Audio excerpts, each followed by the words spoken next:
Hey, it's MJ, and I finally finished the Emperor card, and I took some of those ideas I was kind of playing around with this morning when I started the card, and I think around like 7 this morning I started working on it.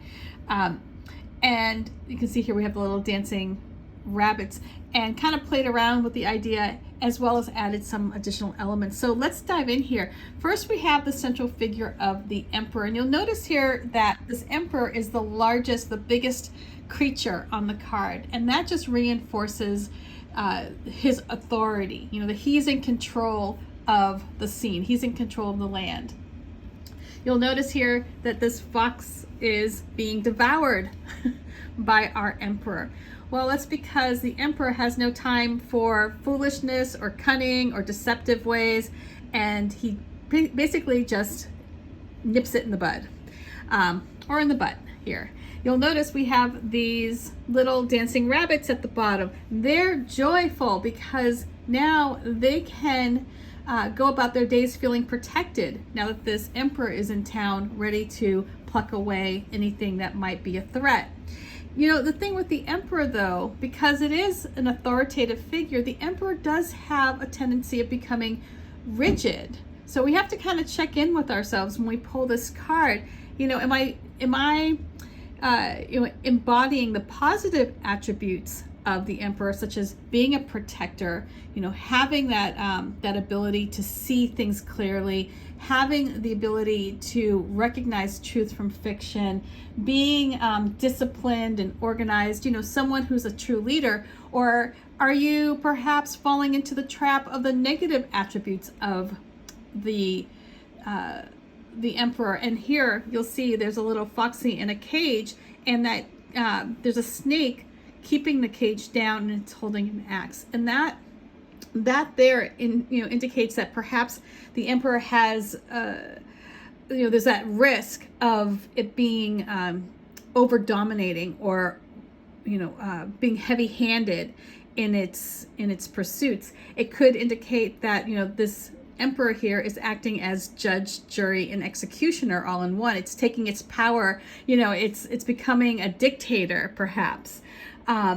Here I have these cactus up here, and that reinforces this idea of protection. It's really strong and powerful. However, you'll see here there's an arm of the cactus that fell over. There's also this this chance that it can be rigid too, or overly protective. Going back here to this snake with the axe and the fox, this also could indicate that the Emperor could be cold, and that also is reinforced here with its armor. Although this armor represents being a protector, right? Feeling protected. You see here there's a little door with a heart inside here, and that indicates that the Emperor can also close off his heart, and that too just reinforces that idea that sometimes in making decisions, although fair and unbiased, that it also has this risk of being detached emotionally. And let's see here. Oh, and up here we have we have these vultures that are hanging around because they know that when the Emperor comes to town, you will be held accountable. And those of you, who fear the Emperor, like I have, it's funny. I have this relationship with the Emperor where I just, when I see it, it makes me cringe. I would almost rather see the Death card or the Tower card than the Emperor card. And that, my personal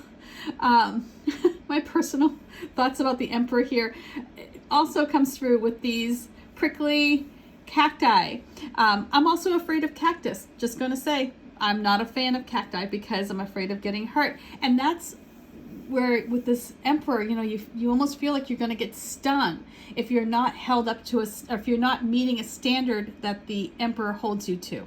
So anyway, here's just a quick look at the Emperor card. I hope that all makes sense, and I'll talk with you soon. And tomorrow's the launch. I'm very excited. Bye.